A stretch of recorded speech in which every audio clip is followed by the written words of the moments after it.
kind, bro. I honestly, I genuinely think you're like one of the most fucking rarest guys I've ever met. Just because like you're honest, you're brutally honest, but to yourself too. And I don't know. Yes, that was a good answer. Thank you so much. That's all I gotta say. All right. Okay, but what the fuck was I gonna say now after that? Sorry, that just made me laugh. Okay. Okay. So listen, JP, with that being said, obviously it's not hard to see, you pay attention to this, but there's so many new people coming into this fucking hobby, bro. Like every day you see a new fucking account that's like, and respect, people hit me up, follow me, and I'm excited, bro. But obviously with new people coming and new people sticking around, they're obviously experiencing certain things in this industry, right? Some of them could be like stuff to push you back or make you not want to push forward. But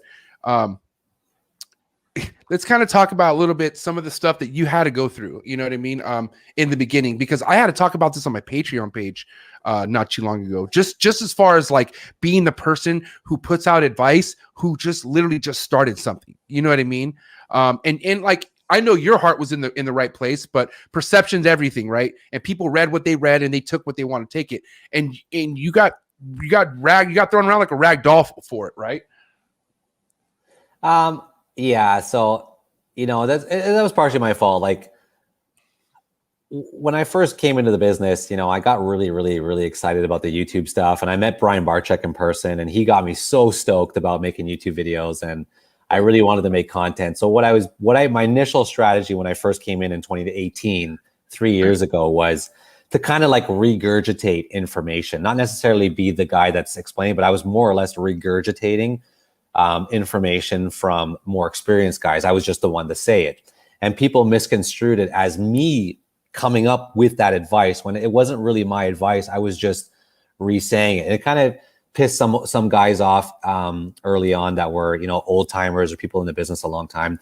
But, to be quite honest, if new people's come up to me today, I just say, you got to do what works for you. At the end of the day, I put so much emphasis in the beginning on trying to impress everybody else and not worry about myself. And I think at the end of the day, the most important thing when you come into this industry is to have the passion. And if you do something and it makes you happy, yes, take criticism, learn from other people. But right. At the end of the day, like you say, your channel, your content, you gotta do what makes you happy. And if that makes you happy, there are channels out there. I don't know if you've heard of him, Adam Wickens. Yeah. He's a guy that lives in Toronto and he started up a channel and all he does really is he looks up topics and does the research from online and he just makes a video and regurgitates it. And he's having immense success. He's getting 100,000 views a video. Like he's killing it.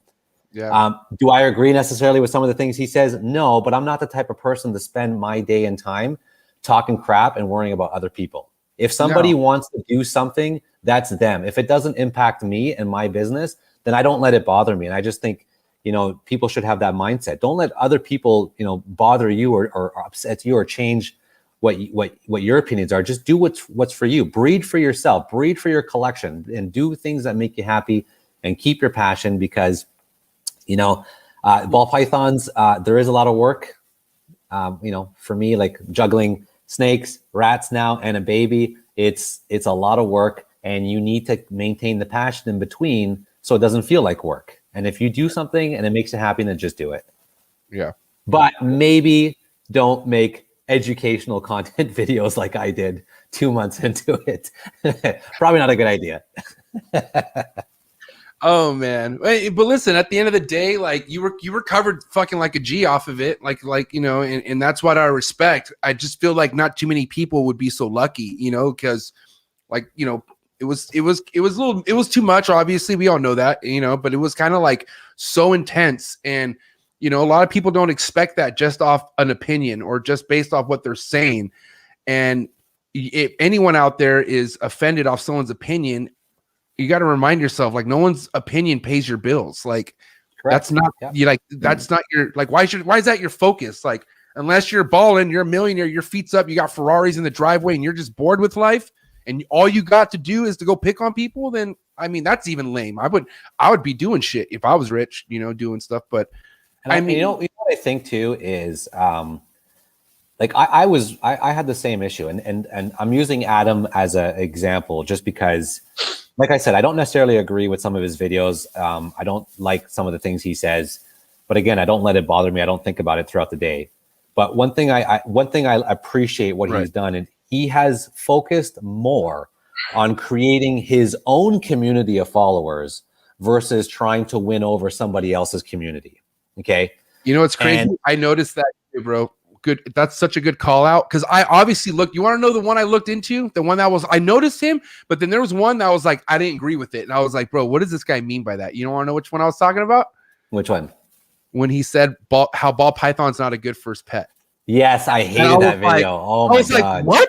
I was like, this motherfucker. But to be honest, bro, like that's his opinion. B, Yep. it's his channel. And C, it still grabbed my attention. And I watched the whole fucking thing. And dude, he had his points. I wish I could have jumped in and be like, all right, hold up. Let me tell you my story when I was 6 years old. Because my first reptile was a ball python.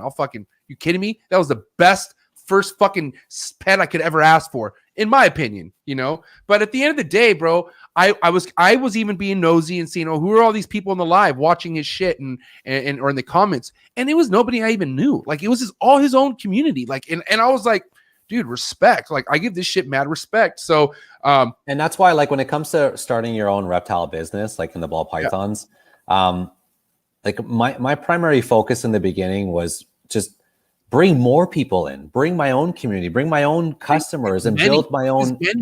Yeah, exactly. You don't necessarily, to be successful, you don't need to rely on someone else's customers. Usually, a lot of guys, you can make your own. You can make your own community. So I think just because you upset one guy, he's probably not even going to be a customer of yours anyway. So why do you give that person any attention? Work and focus on creating your own customer base, your own business, your own brand.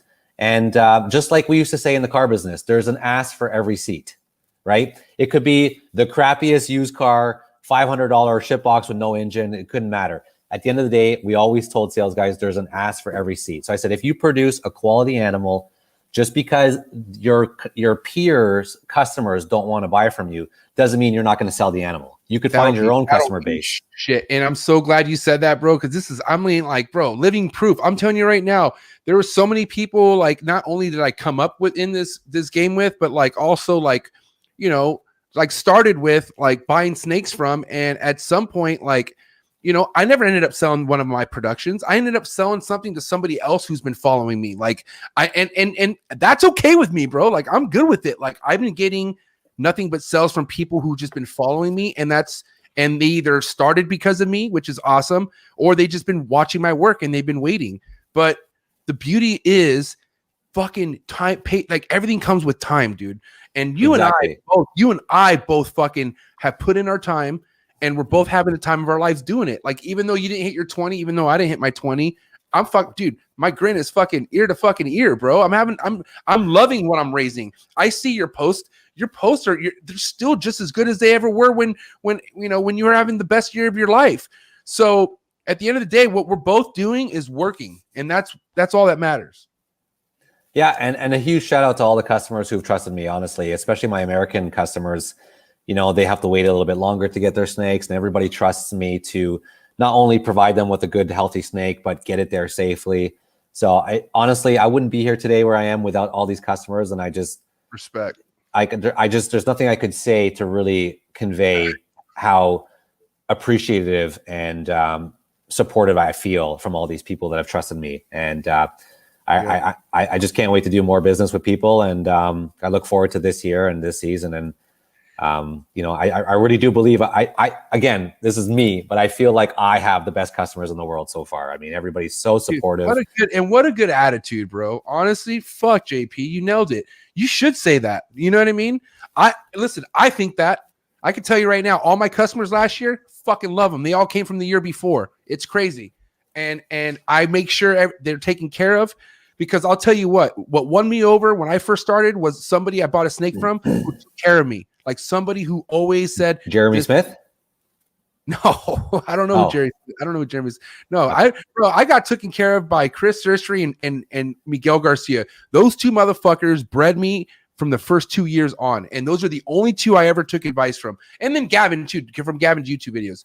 But either way, bro, like they put the platform on for me to learn from, and I just fucking went from there. Kind of the same thing that happened with you when you. Oh, what just happened? He just dipped out. That's not me. That's him. But anyways, kind of like what happened when JP fucking first went to Mutations, you know? But I feel like with JP, his situation was just a little bit different. He had that fucking one-on-one mentorship, you know, where everything that I had was via phone. What the hell happened, JP? I hit the refresh button by accident on my browser. Oh. Sorry, man.